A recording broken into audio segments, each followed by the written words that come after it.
Hello and welcome to Model 4 of martial arts. In this model, we shall be looking at the intermediate martial art techniques, which is the bridging the gap to the advanced proficiency.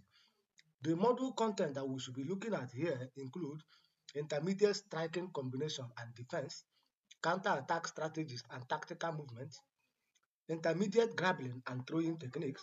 We'll also look at intermediate sparring and combat strategy. We'll further look at strength, speed, and endurance training before we draw our conclusion.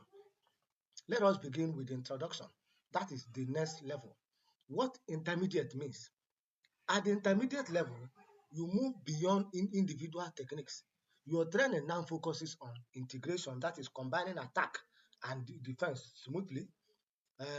Another focus will be on strategies, that is thinking tactically and adapting to your opponent. Then physicality, enhancing your strength, speed, and endurance for higher performance. The goal is to become a more fluid, adaptable, and tactically aware martial artist. Therefore, the learning objective here include by the end of this model, you will be able to execute intermediate striking combination, apply counter-attack strategy, using tactical movement, perform intermediate grappling and throwing techniques, demonstrate strategic thinking in control sparring, and utilize strength, speed, and endurance training to enhance performances. Having known that, let us look at intermediate striking combination, that is linking techniques for continuous pressure. Combination are sequence of strike designed to overwhelm an opponent's defense by attacking multiple levels and angles. The key principles is 1. Flow. Focus on smooth transition, not just power. 2. Target variation. Mix high head and low body attack. 3. Recovery. Always return to your guarded position. So when you attack, you now recover back to your guarded position. Some of the example of combination is the combination of jab, cross, and hook, which is high, high, high. You jab, you cross, and hook. Now we have another combination known as jab, cross, and roundhouse kick, which is high, high, low. Then we have cross, leap hook, and rear uppercut, which is power shot. So you cross, you leap hook, and then you now give the person uppercut. So these are the combination techniques. As you can see on the screen, the jab techniques is there, the cross techniques. Then we have the hook techniques and the uppercut techniques. So the combination, the combo 1 is jab, jab, cross. Then combo 2 is jab, cross, and near uppercut. Then combo 3 is cross, near uppercut, and rear uppercut. So these are some of the combinations that we have in martial arts. Now let us look at the defensive integration. Defense that set up offense. Intermediate defense is proactive. It doesn't just stop an attack. It creates an opportunity to encounter. So the key defensive tools include 1, slipping and rolling, which involve moving your head to evade any punch that is coming. That is keeping your hands free to encounter. So this slipping and rolling involve moving your head to evade any attack from your opponent. Then we have parrying. Parrying involves deflecting an incoming strike with your palms. So you use your palm to defend incoming attack, thereby redirecting it to another part. Then we have the chase leg block, which involves using your chin to block a kick or to protect your legs. Then we have block and counter. This one is a structural response. When you block, you now give the person a counter attack, like a high block followed by instant by reverse the punch to the person. So as can see on the screen, this is advanced defense and encounter sequence. Number 1 is low and guard. Then number 2 is stop out. Number 3, as you can see, load and skip. Then number 4, you now counter attack, and then you punch the person, give the person counter attack as seen on the screen. Having known that, let us look at counter attack strategies, that is turning defense into offensive attack.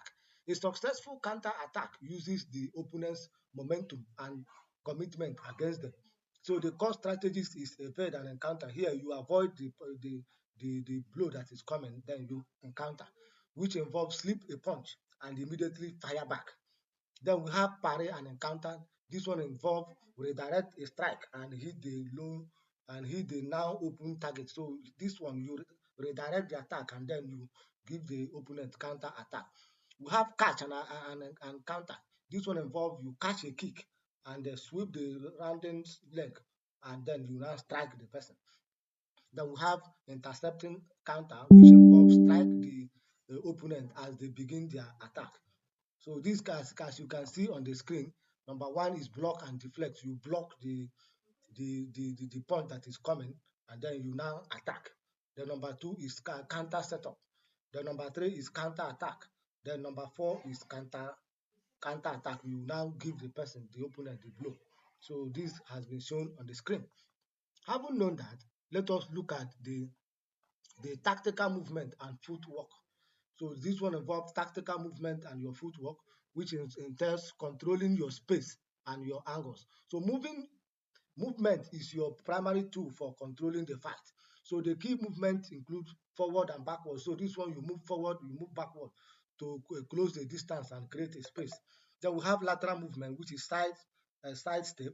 It involves to move offline and create a new angle. Then we have pivoting movement, which involve to rotate around an opponent, then attacking their flank. Then we have angling out. This one involves moving at a 45-degree angle to avoid an attack and then counter simultaneously. Then the goal of movement is to stay in the safe zone, just outside opponent's reach, and explode into your own range when they over commit it. So this is just that. Having known that, let us look at the intermediate grabbing and throwing. So how you can grab your opponent and throw him. Control at close range. So when striking range closes, grappling begins. So this technique uses leverage and timing to control and break down an opponent. So the key principle include one, we have kuzushi, that is breaking balance. You cannot throw a balanced opponent. You must first disrupt their ability. Now we have immediate throw and takedowns, which involve one, hip throw, known as goshi, which involve using the hip as your backthrow to throw the opponent over. Then we have shoulder throw, otherwise known as hip on sewing in again, which involve projecting the opponent over your shoulder. So this one, you project the opponent over your shoulder and throw. Then we have leg sweep, which entails knocking out the opponent's supporting leg. Then we have double leg takedown, which entails driving through the opponent's hips to take them to the ground. So as you can see on the screen, these are the various type of grappling and throwing we have in martial arts. Having known that, let us look at grappling, that is control and submission, which is dominance on the ground. So once on the ground, the goal is to achieve a dominant position and force a submission. So the key concept is one, position before you position before submission. So secure a dominant position like side control and mount before attempting a lock or a choke. So you have to position very well on the ground before you now attempt any lock or a choke. Then number two, transition, which involve moving smoothly between position, example from guard to side control. Now the submission, which is overview, it involves choke, which is cutting off blood flow or air against your opponent, like rear neck choke. You choke the person on the neck. So we have joint lock, which involve applying pressure to a particular joint of your opponent, like arm lock or wrist lock. So you lock either the arm, the wrist lock or the arm lock of the opponent. So these are some of the submission. But before the submission, you must have dominance on the ground. Now let us look at intermediate sparring, which is the laboratory for your skill. Sparring is where you put everything together against a resistant partner, against a resisting partner. So we have different types of intermediate sparring. One, we have light and technical sparring, which focuses on speed, accuracy, and timing. with light contact. Then we have situational sparring, which entails, which is practice-specific scenario like defender versus attacker, sparring in a corner. Then we have condition drills, which involve sparring with rule to build. That is fighting with IQ using your intelligent quotient. Example, one person or only counters. Now we have safety always. Safety always. So the safety is very much sacrosanct here. Wear full protective gear such as glove, mouth guard, shin guard, and head gear. So the safety is very much important in martial arts. Having known that, let us look at compact strategies and fighting with your IQ, that is intelligent quotient. Fighting smart, not just hard. So you must fight smart and not just hard.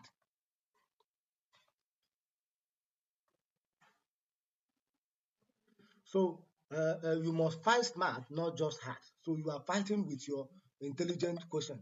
So combat strategies is the intelligent application of your techniques. It involves distance control, that is keeping the fight at your preferred range. So you must fight in a distance control. Then timing is another strategies of fighting with your intelligent quotient, which involves striking when the opponent is most vulnerable. So you time your opponent before you strike. You have feinting, which involve using fake attack to draw attention, to draw reaction and create openings to your opponent. Then the energy management, which involve conserving energy by staying relaxed and breathing. Then we have adaptability, which involve recognizing your opponent's pattern and changing your tactics. Now, having known that, let us look at physical conditioning, that is strength, speed, and endurance, which is involve building your athletic engine. Technical skill must be supported by physical fitness. So let us look at their attributes. Speed. The key benefit of speed is that power, it helps to strike in power and grabbing control. So speed helps power in strike and grabbing. For example, a push up and squat, as well as pull up and plank. So speed, strength is very, very much important because it helps to strike with power and it helps in grappling. Now we have speed. Speed, the benefit of speed is that it helps you to be faster in strike and quicker in reaction. Example, shadow boxing, speed back, and agility ladder. Then endurance, one of the key benefits of endurance is that it helps you to sustain performances as well as your stamina. Example, running, jump rope, and heat circuit. In conclusion, the path the path forward entails that the key takeaway here is that Model 4 has equipped you to link strike into powerful combination. The use of proactive defense to create counter attack, control opponent with footwork, grappling, and throw. Apply your skills strategically in sparring. Support your techniques with superior physical conditioning. You are now transitioning from a learner who knows techniques to a martial art who can apply them with strategy, control, and confidence. Continue to build on this foundation as you progress towards advanced mastery. Thank you and have a nice day.